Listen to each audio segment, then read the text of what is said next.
الحمد للہ رب العالمین والصلاة والسلام علی سید الانبیاء والمرسلین وعلیہ واصحابہ اجمعین، اما بعد فاعوذ باللہ من الشیطان الرجیم، بسم اللہ الرحمن الرحیم۔ الا ان اولیاء اللہ لا خوف علیہم ولا هم یحزنون الذین آمنوا وکانوا یتقون لهم البشرى في الحیاة الدنیا وفی الآخرة لا تبدیل لکلمات اللہ ذلک هو الفوز العظیم۔ صدق اللہ مولانا العظیم۔ ببرکۃ ان اللہ وملائکتہ یصلون علی النبی یا ایھا الذین آمنوا صلوا علیہ وسلموا تسلیما۔ اللهم صل علی سیدنا مولانا محمد وعلی آل سیدنا مولانا محمد وبارک وسلم۔ صلاة و سلام علیک یا سیدی یا رحمۃ للعالمین۔ مولاي صل وسلم دائما ابدا علی حبیبک خیر الخلق کلہم۔ یا رب بالمصطفى بلغ مقاصدنا واغفر لنا ما مضى یا واسع الکرم۔ مولاي صل وسلم دائما ابدا علی حبیبک خیر الخلق کلہم۔ یا رسول اللہ انظر حالنا، یا حبیب اللہ اسمع قولنا، اننا فی بار غم مغرق الحجدی سہل لنا اشکالنا۔ حمد و ثنا کے بعد انتہائی معزز قابل احترام سامعین ذی وقار، آج کا یہ جمعۃ المبارک کی نشست میں ہم سورہ یونس کی آیت نمبر 62، 63 اور 64 تین آیات آپ کے سامنے تلاوت کی ہیں۔ اس ہی حوالے سے آج کی ہماری گفتگو ہوگی۔ یہ گزشتہ جمعے سے ہم ایک موضوع کے اوپر بات کرتے ہیں، خیر اور شر یہ کیا ہے۔ پھر ہم نے وہ لوگ جو خیر کے اوپر متمکن تھے، وہ لوگ جو ہمیشہ خیر کی سمت میں جانے والے تھے،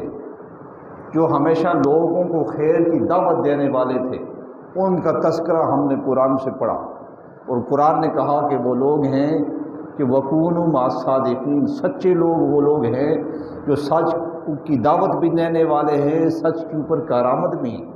اور سچ کو آگے ڈیلیور کرنے والے لوگ ہیں، اور یہی وہ لوگ ہیں جو خیر والے کاموں میں حصہ لینے والے ہیں اور شر والے تمام کاموں سے بچنے والے ہیں۔ تو آج ہم نے اس ہی گفتگو کا اگلا حصہ، وہ جو خیر والے لوگ ہیں، قرآن نے انہیں کیا کہا۔ ہمارا موضوع 3 جمعۃ المبارک سے نشست وار چل رہا، خیر اور شر کا فرق سمجھا، پھر خیر والے جو دعوت اللہ دینے والے لوگ ہیں وہ کون تھے، اور آج کا جو جمعۃ المبارک ہے اس ہی حصے کا اگلا والیوم ہے، اور وہ یہ ہے کہ اللہ والے وہ لوگ جو خیر کے کام کرنے والے ہیں، شر سے منع کرنے والے ہیں، اور سچے لوگ ہیں۔ قرآن مجید نے انہیں جو ٹائٹل دیا، جو قرآن مجید نے انہیں ان کے ناموں کے ساتھ ان کا ٹائٹل جو آیا، سر فہرست قرآن نے جو موضوع دیا انہیں اللہ رب العالمین نے اولیاء اعظام کا ٹائٹل دیا۔ تو آج کی گفتگو میں ہم نے یہ سمجھنا ہے کہ یہ اللہ والے لوگ کون ہیں، کہاں ہیں، اور کس کس دور میں رہے ہیں،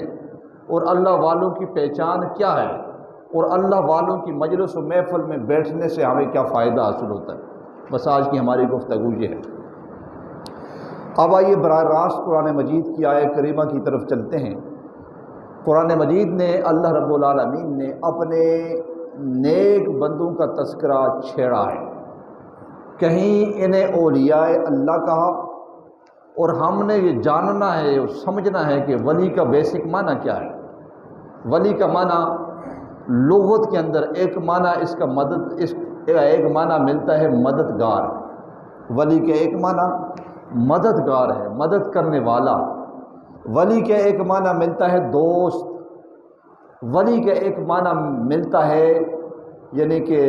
ولایت کے اس عروج کے اوپر جب پہنچ جاتا ہے، رب اس کا ہو جاتا ہے اور وہ رب کا ہو جاتا ہے۔ تو یہ ہے ولی کے سارے معنی۔ اب ہم نے سمجھنا یہ ہے کہ جو اللہ والے لوگ ہیں کہاں ہیں،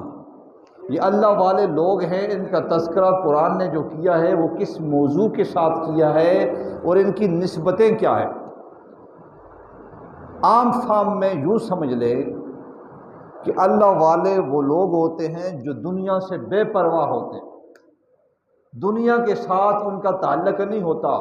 وہ آگے آگے ہوتے ہیں اور دنیا ان کے پیچھے پیچھے ہوتی ہے۔ ایک معنی اس کا یہ ہے۔ اس کا معنی جاننے کے لیے اصحاب کہف، قرآن مجید میں یہ پوری ایک صورت ہے، اس میں اللہ رب العالمین نے اپنے ان اولیاء کا ذکر کیا جنہوں نے ظالم بادشاہ کے آگے کلمہ حق جو ہے بلند کیا۔ جب ظالم بادشاہ کے آگے کلمہ حق بلند کیا تو اس ظالم نے کہا کہ ان کو ایک تیل کے اندر، یعنی کہ تیل کا کڑایا جو ہے وہ جلایا جائے اور تیل کو گرم کیا جائے اور گرم کر کے ان کو اس میں ڈال دیا جائے، تاکہ آئندہ کے لیے کوئی شخص جو ہے وہ سر نہ اٹھا سکے، آئندہ کے لیے کوئی شخص حق بیان نہ کر سکے، بس ان کی سزا یہ ہونی چاہیے۔ اب ان اللہ والوں نے کیا کیا کہ ان نے وہ بستی چھوڑ کر کے جنگلوں کا رخ کر دی، بستی کو چھوڑا، جنگلوں کی طرف ہو رہی ہے، اور آپ کے ساتھ ایک جو ہے آپ کا وفادار کتا بھی ساتھ ساتھ چلتا رہا۔ کسی نے کہا کہ اس کو بھگا دیں، اس کا کام بھونکنا ہے اور یہ راستے میں تنگ کرے گا اور اس کے بھونکنے کی وجہ سے پتہ چل جائے گا کہ ہم کہاں ہیں۔ ان میں سے کسی ایک نے کہا نہیں جی، اگر ساتھ چل گیا ہے تو آنے دیں، اور ممکن ہے کہ یہ اس کا آنا ہی ہمارے ساتھ جو ہے وہ اچھا ہو،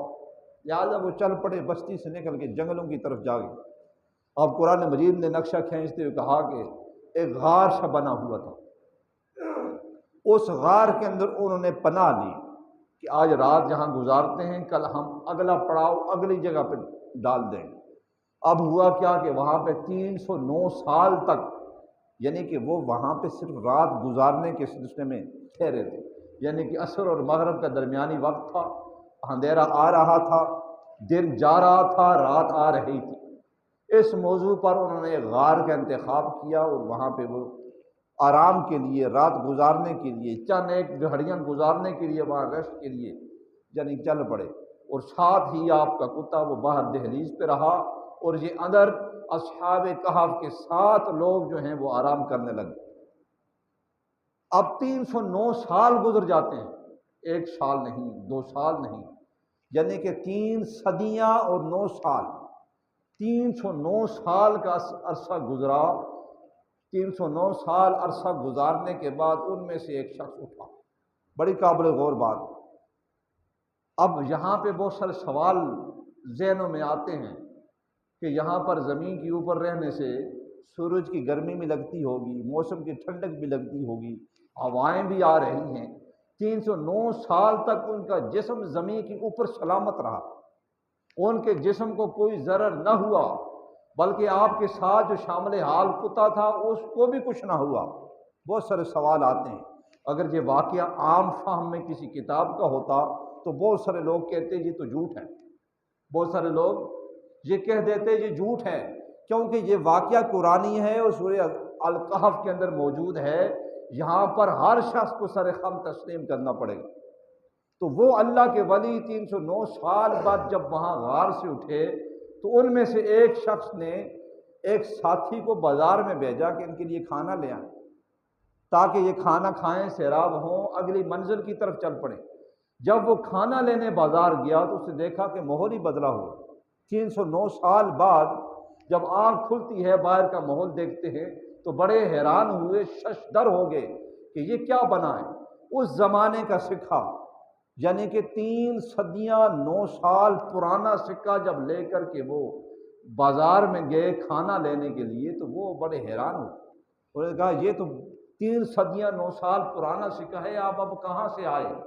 تو یہ پوری بات وہاں پہ کھل گئی۔ تو قرآن کی یہ بات سنانے سے ہمارا ایمان یہ تازہ ہوتا ہے کہ وہ اللہ زمین کے اوپر، اگر اللہ اپنے بندوں کو، اپنے نیک ولیوں کو زندہ سلامت، ان کا جسم بھی سلامت رہا زمین کے اوپر، اور وہی ولی اگر زمین کے تہوں میں چلے جاتے ہیں تو کوئی منکر، کوئی ان سے بغض رکھنے والا یہ کہے کہ وہ تو چل بسے، جسم سڑ گیا، اب ان کا ذکر کرنے سے، ان کا تذکر کرنے سے کوئی فائدہ نہیں۔ تو یہ ایک جہالت پہ مبنی بات ہوگی، نادانی والی بات ہوگی، کیونکہ اللہ رب العالمین کی وہ ذات ہے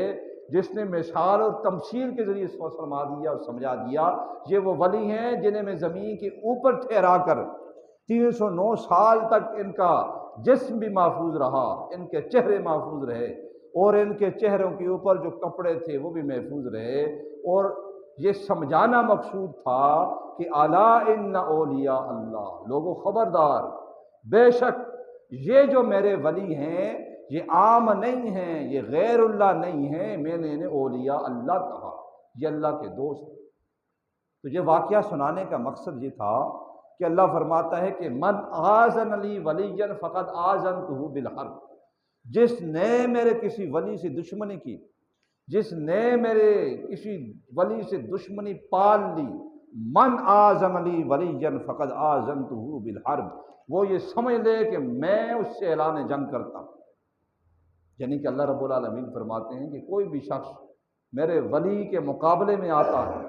میرے ولی کے مقابلے میں آ کر کے اس کی مذمت کرتا ہے یا اس کی بے ادبی کرتا ہے، اللہ فرماتا ہے میں بذات خود اس سے اعلان جنگ کرتا ہوں۔ لہٰذا اللہ رب العالمین کے جو مقرب، اللہ رب العالمین کے جو برگزیدہ، اور اللہ رب العالمین کے وہ لوگ جنہیں اللہ رب العالمین نے ایک مقام عطا فرمایا ہے، قرآن مجید نے انہیں اولیاء اللہ کا ٹائٹل دیا ہے،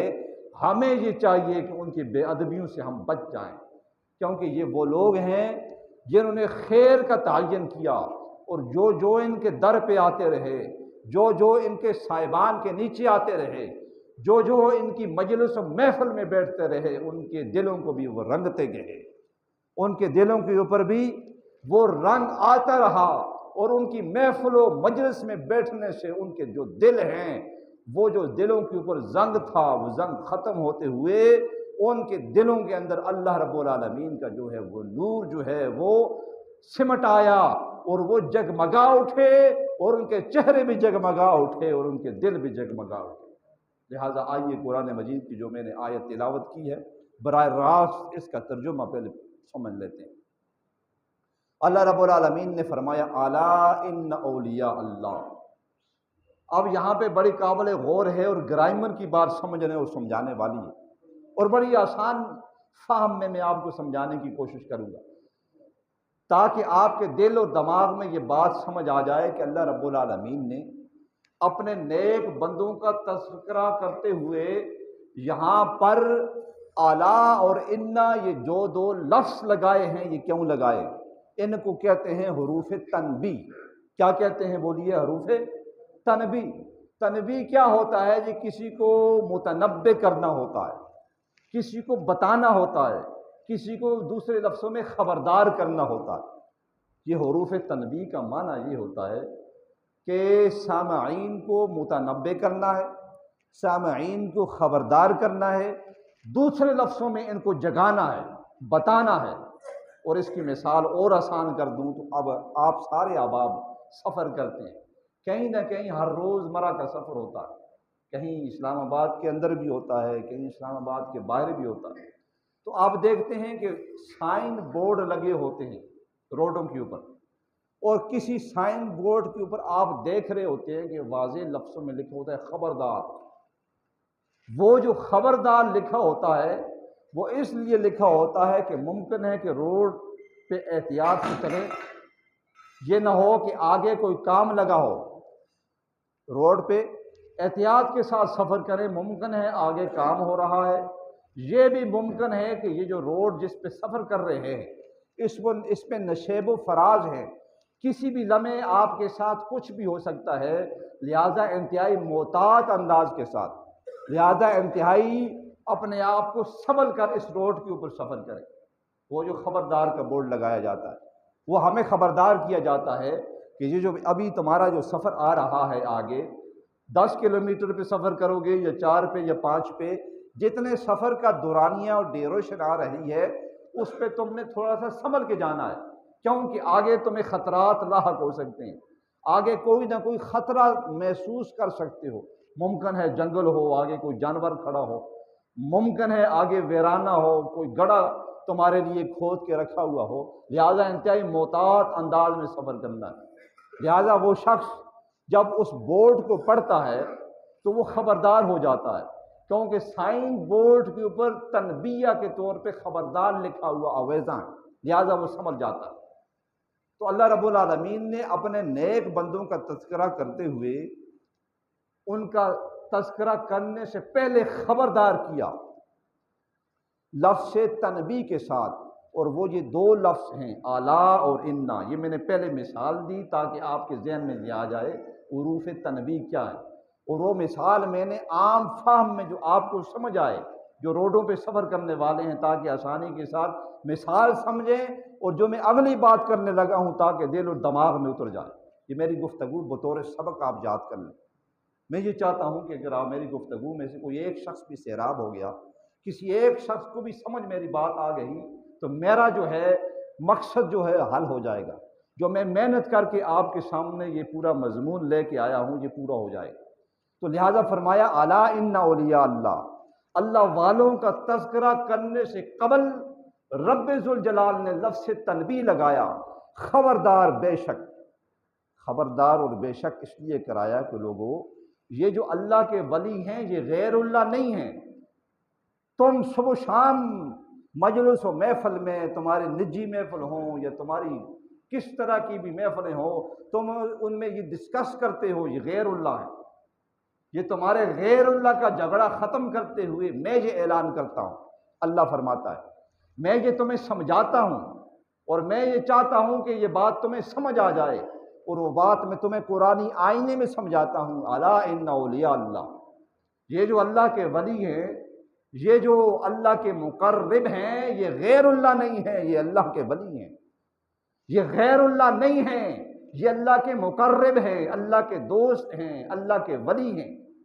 اللہ سے محبت کرنے والے ہیں، اور اللہ ان سے محبت کرنے والے ہیں۔ جب اللہ ان سے محبت کرتا ہے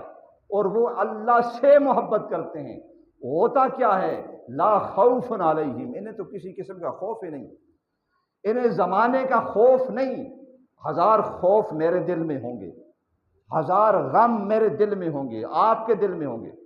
مگر اللہ رب العالمین نے انہیں خوف سے، غم سے مبرہ منزہ کر دی۔ یہ اللہ والوں کا مقام سمجھا رہا۔ یہ اللہ والے کون لوگ ہوتے ہیں؟ جن کے چہرہ دیکھنے سے اللہ یاد آ جائے، جن کی مجلس و محفل میں بیٹھنے سے آپ کا دل جو ہے وہ بدل جائے، آپ کے دل کی دنیا بدل جائے، یہ ہیں اللہ والے۔ جیسے داتا علی حجویری، آج بھی ان کی محفل میں آج بیٹھے، ان کی محفل میسر نہیں تھی، کشف المعجوب ان کی لکھی ہوئی کتاب کو پڑھ لیں۔ خدا کی قسم میرے سامنے قرآن مجید پڑا ہوا ہے، میں گارنٹی سے بات کہہ رہا، میرے پاس وہ کتاب ہے۔ میں جب وہ کشف المعجوب کا مطالعہ کرتا ہوں مجھے یوں سمجھ آتی ہے، جب میں یوں سمجھتا ہوں کہ میں اس وقت داتا علی حجویری رحمۃ اللہ علیہ کے سامنے بیٹھا ہوا، یعنی اس کتاب کے اندر وہ کشف آپ کو ملے گا، اس کتاب کے اندر آپ کو وہ تصوف کی باتیں ملیں گی، اس کتاب کے اندر آپ کو وہ باتیں ملیں گی جو توحید کے ساتھ براہ راست آپ کو ملایا جا رہا۔ یہ بعض لوگوں کا پروپیگنڈا ہے کہ اللہ والے جو ہیں یہ اپنی پوجا کراتے ہیں، اپنی پرستش کراتے ہیں۔ نہ،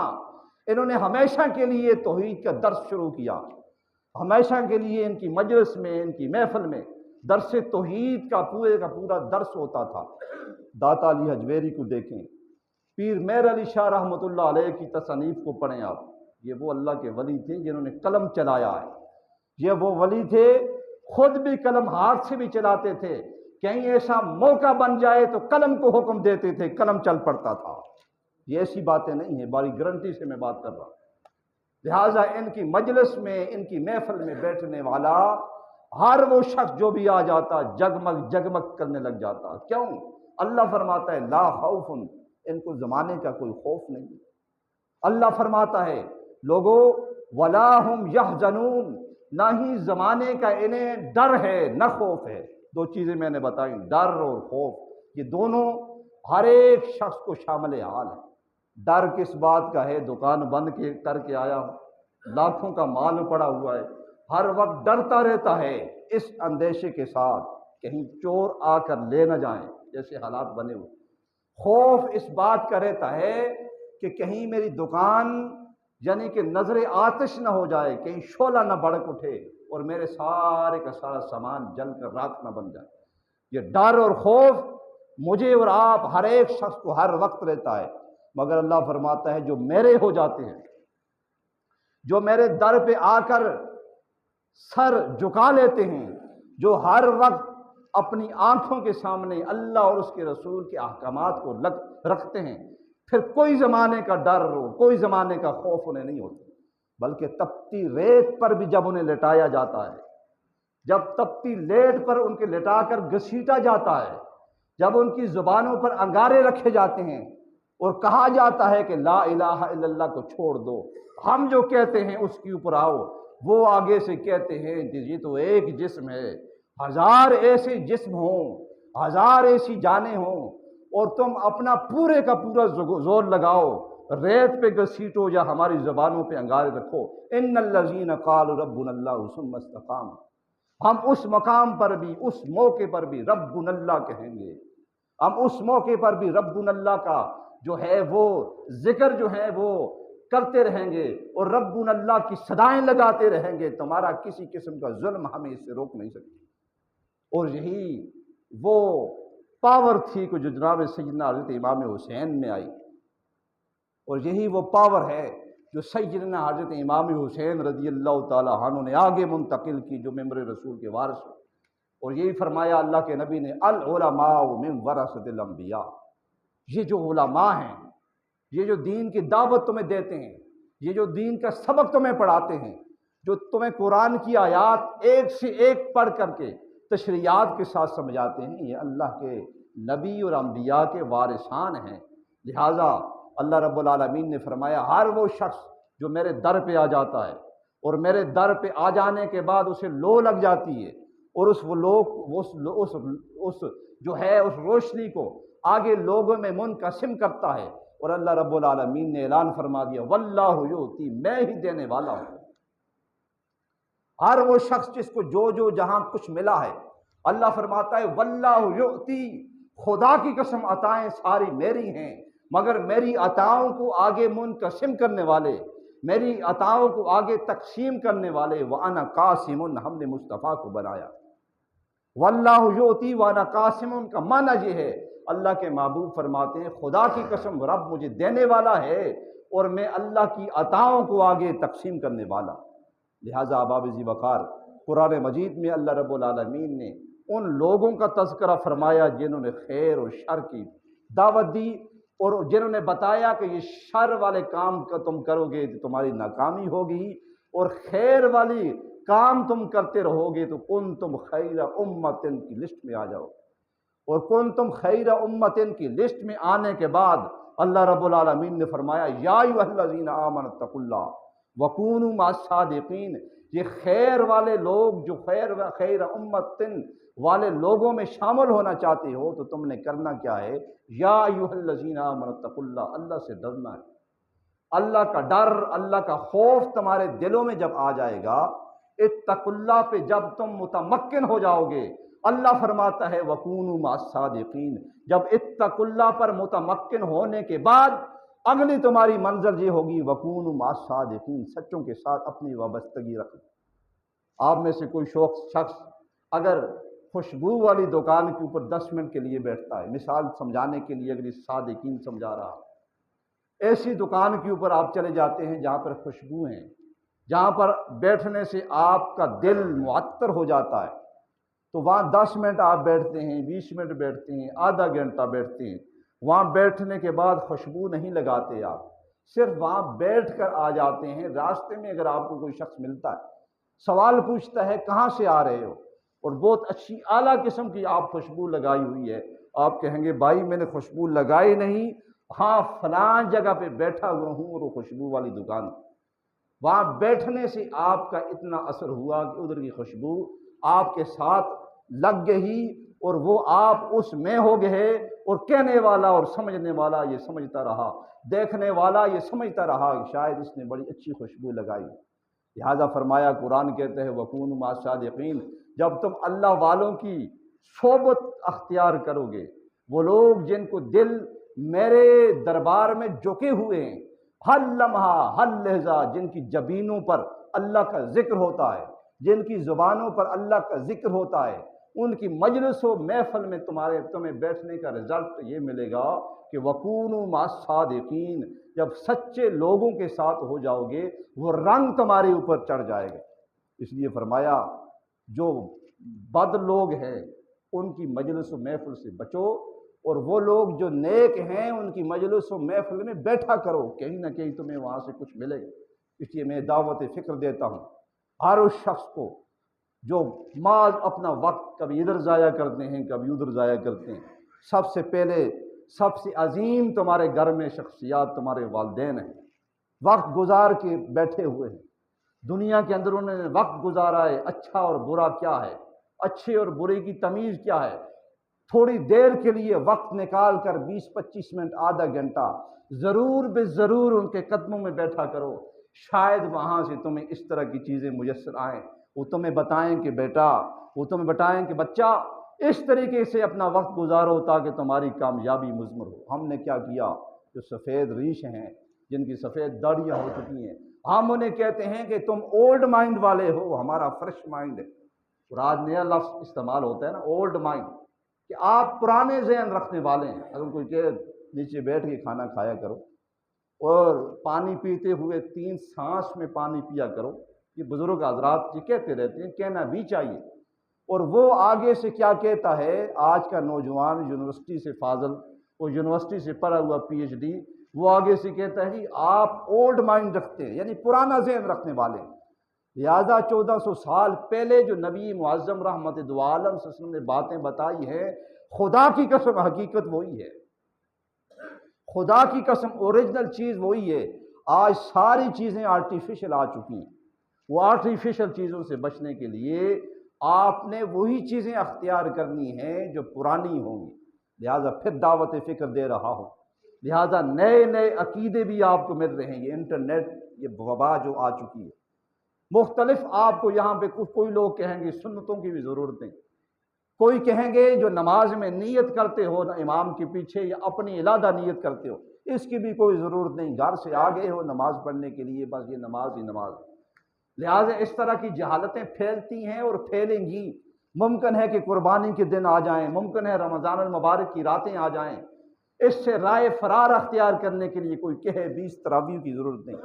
کوئی کہہ دے نوافل کی ضرورت نہیں، کوئی کہہ دے سنت موقدہ کی ضرورت نہیں، کوئی یہ بھی کہہ سکتا ہے غیر موقدہ کی ضرورت نہیں۔ لہٰذا احباب ذی وقار جو چیزیں طے شدہ ہیں وہ طے شدہ ہیں، ان میں کسی قسم کی تبدیلی، ان میں کسی قسم کی کمی یا ان میں کسی قسم کی کمپرومائز یا جو بھی لفظ آپ کہیں نہیں ہو سکتی۔ جو بات ہے وہ طے شدہ ہے۔ سود حلال نہیں ہے، حرام ہے، شراب حلال نہیں ہے، حرام ہے، یہ طے شدہ چیزیں سب قرآن بتا رہا۔ انما الخمر والمیسر والانصاب والازلام رجس من عمل الشیطان فاجتنبوہ لعلکم تفلحون، قرآن نے یہ بات بتائی۔ ان ساری چیزوں سے تم بچ جاؤ گے۔ فاجتنبوہ، اجتنبا یجتنبو کا معنی یہ ہے بچ جانا۔ جیسے آپ راستے سے گزرتے ہیں، کیچڑ ہے تو آپ بچتے ہیں اور اپنے آپ کو بچاتے ہیں تاکہ میں گر نہ جاؤں، میرے کپڑے نہ خراب ہوں، تو قرآن کہتا ہے اجتنبو، تب تم ساری چیزوں سے بچو گے، لعلکم تفلحون، تم تب ہی کامیاب ہو۔ تمہیں پتہ ہے کہ فلاں چیز غلط ہے، تمہیں یہ پتہ ہے کہ فلاں مجلس و محفل میں بیٹھوں گا مجھے وہاں سے کچھ نہیں ملنا سوائے اس کے غیبت کے، سوائے اس کے کہ وہاں سے مجھے اور کچھ نہیں ملنا، تو ایسی مجلس ہو، ایسی محفلوں کو چھوڑ دو، ایسی صحبتوں کو چھوڑ دو، کیوں نہ ایسی صحبتیں اختیار کرو جن سے تمہیں کچھ ملنے والا ہے۔ اللہ فرماتا ہے الا ان اولیاء اللہ۔ ہماری گفتگو اختتام کی طرف جا رہی، فرمایا خبردار، بے شک حروف تنبیہ کے ذریعے اللہ رب العالمین نے خبردار کیا کہ لوگوں، یہ جو اللہ والے ہیں،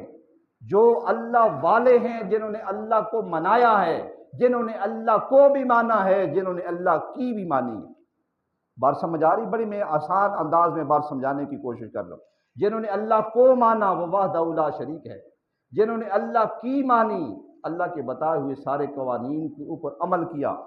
وہ اللہ والے ہوئے۔ جنہوں نے اللہ کو مانا، اللہ کی نہیں مانی، وہ ایک دکھلاوا ہے، وہ ایک آرٹیفیشل طریقے کے ساتھ ہم آتے ہیں، نماز پڑھتے ہیں، اوپر نیچے ہوتے ہیں اور اپنی مجلس و محفل میں چلے جاتے ہیں، حالانکہ سورہ فاتحہ میں بتاتی ہے اہدنا الصراط المستقیم، اللہ ہمیں سیدھے راستے کے اوپر چلا۔ صراط الذین انعمت علیہم، جن لوگوں کے اوپر تم نے انعام کیا ہے وہی سیدھا راستہ رکھنے والے ہیں۔ انعمت علیہم، اور انعمت علیہم کی بھی لسٹ قرآن نے گنوائی ہے، اللہ رب العالمین نے جن پہ انعام کیا۔ انعم اللہ علیہم من النبیین والصدیقین والشہداء والصالحین، وہاں پہ بھی صالحین کا ذکر آ گیا، وہاں پر بھی صادقین کا ذکر آ گیا، وہاں پر بھی شہداء کا ذکر آ گیا۔ یہ وہ لوگ ہیں جن پہ اللہ رب العالمین نے انعام کیا، یہ وہ لوگ ہیں جو اللہ کے کرم کے سائے کے نیچے آ گئے۔ اور ہوا کیا کہ جب یہ اللہ کے سائے کے نیچے آ گئے تو ان پہ اللہ کا سایہ فگن ہوا، یہ اللہ کی رحمت کے سائے کے نیچے آ گئے اور ان کے دل جگمگانے لگے۔ اور اللہ رب العالمین نے فرمایا الا ان اولیاء اللہ، یہ اللہ کے ولی ہیں، یہ غیر اللہ نہیں ہیں، یہ اللہ والے ہیں، انہوں نے اللہ کو بھی مانا ہے اور اللہ کی بھی مانی ہے، لہذا اللہ والے ہیں۔ لا خوف علیہم، انہیں دنیا کا کوئی خوف نہیں، ولا هم یحزنون، اور نہ ہی دنیا کا کوئی غم ہے، ڈر اور خوف ان کے دلوں سے نکل چکا ہے۔ یہی بات تھی کہ جناب حضرت امام حسین کے دل میں نہ ڈر تھا نہ خوف تھا، بچے بھی ساتھ ہیں، سب ساتھ ہیں، کوئی ڈر خوف نہیں۔ آپ نے اعلان کہا یہ کفر کے اوپر ہے اور یہ حق کے اوپر نہیں ہے، یہ نہ حق ہے، لہذا ہم نے کلمہ حق بلند کرنا ہے۔ اور یہی بات سیدنا حضرت بلال رضی اللہ تعالیٰ عنہ کو ریت کے اس ٹیلوں کے اوپر آپ کو گھسیٹا گیا، آپ کی زبان کے اوپر انگارے رکھے گئے کہ کلمہ حق بلند نہ ہو، اور آپ نے یہ کہہ کر بتا دیا قوم کو کہ لوگوں بلندیاں چاہتے ہو تو کلمہ حق کو بلند کرنا ہوگا، بلندیوں پہ پہنچنا چاہتے ہو تمہیں زبانوں سے یہ کہنا پڑے گا ربنا اللہ، اللہ ہمارا رب ہے۔ صرف کہنا ہی نہیں ہے، کہنے کے بعد اگلا جو سٹیپ ہے ثم استقاموا، اس کے اوپر استقامت رکھنی ہے۔ کیوں؟ الاستقامت فوق الکرامہ، استقامت جو ہے وہ کرامت سے کہیں اعلیٰ درجہ رکھنے والی، لہذا فرمایا قالوا ربنا اللہ ثم استقاموا، جب کوئی شخص استقامت کے اوپر آ جاتا ہے تتنزل علیہم الملائکہ، اللہ کے ملائکہ ان کے اوپر آ جاتے ہیں، ہوتے ہیں وہ 313 ہیں، میدان میں میدان سجانے والے وہ لوگ 313 ہوتے ہیں، مگر دشمن ہزاروں میں بھی ہوتا ہے، مگر پھر بھی قرآن کہتا ہے وہ 313 ہزاروں کے اوپر غالب ہو جاتے ہیں۔ یہ قرآن مجید نے ساری باتیں ہمیں بتائی ہیں، لہٰذا ہمیں یہ چاہیے کہ اللہ والے جو ہیں جو جس طرح انہوں نے کام کیے ہمیں بھی کرنے چاہیے۔ سیدنا حضرت غوث اعظم رضی اللہ تعالی عنہ نے 40 سال، بڑی بات کرنے لگا ہوں، 40 سال عشاء کے وضو سے فجر کی نماز پڑھی ہے اور پڑھائی، اور آپ کی مجلس و محفل میں بیٹھنے والے لوگوں کو آپ درس قرآن دیتے تھے، اپنی محفل و مجلس میں بیٹھنے والے لوگوں کو درس حدیث دیتے تھے، درس تصوف دیتے تھے، براہ راست ان کا تعلق اللہ کے ساتھ جوڑتے تھے۔ یہ وہ اللہ والے ہیں جن کی زندگیاں انتہائی حسین انداز کے ساتھ گزری ہیں، اور جنہیں قرآن نے کہا لا خوف علیہم ولا هم یحزنون، کوئی زمانے کا انہیں خوف نہیں، کوئی زمانے کا حزن نہیں۔ الذین آمنوا وکانوا یتقون، یہ وہ لوگ ہیں جو اللہ سے ڈرنے والے ہیں۔ لہم البشریٰ، اللہ فرماتا ہے کہ ہم خوشخبری سناتے ہیں، پھر حیات دنیا، دنیا کے اندر بھی، وفی الآخرہ، آخرت کے اندر بھی، یعنی کہ دنیا اور آخرت کے اندر ہم خوشخبری یہ سناتے ہیں۔ لا تبدیل لکلمات اللہ، ہم نے جو کہہ دیا، ہم نے جو ان کی شانیں بتا دیں، لا تبدیل لکلمات اللہ، نہیں بدل سکتی، ذالک فوز العظیم، یہی سب سے بڑی کامیابی ہے۔ لہٰذا ہم یہ چاہتے ہیں کامیاب لوگوں کی لسٹ میں آ جائیں، اللہ ہم سے راضی ہو جائے، اللہ ہمارے گناہوں کو معاف کر دے۔ تو کرنا کیا ہے کہ ہم نے الذین آمنوا وکانوا یتقون کے طریقے کے مطابق واتبع سبیل من اناب الیہ، ان لوگوں کے پیچھے پیچھے چلنا ہے جن کے دل اللہ کی بارگاہ میں جھکے ہوئے۔ جب ایسے لوگوں کے پیچھے پیچھے چلیں گے اللہ رب العالمین ہمارے اوپر کرم نوازی فرمائے گا۔ ایک اعلان سماعت فرمائے، آج بعد نماز عشاء جامع مسجد تاج مصطفیٰ کے اندر انتہائی خوبصورت محفل میلاد النبی صلی اللہ علیہ وسلم منعقد ہو رہی ہے، تمام احباب اس میں حاضری لگائیں۔ اور دوسرا جناب محترم عدنان صاحب کے گھر میں محفل میلاد النبی صلی اللہ علیہ وسلم کے انعقاد ہو رہی ہے بعد نماز عشاء، یہاں پہ 9 بجے تک محفل ختم ہو جائے گی یا تاج مصطفیٰ کے اندر۔ 9 بجے ادھر تک آپ حاضری لگائیں اور 9 کے بعد وہاں چلے جائیں، ممکن ہے آپ کی محفل 10:30 تک رہے گی، 10 بجے تک وہاں ہو جائے گی، یہاں حاضری لگا کر وہاں ہم بھی انشاءاللہ کوشش کریں گے ادھر حاضری لگا کے براہ راست پھر ادھر چلے جائیں۔ اللہ رب العالمین ہمیں ایسی مجلس و محفل میں آنے جانے کی توفیق عطا فرمائے، سنتیں ادا فرمائے۔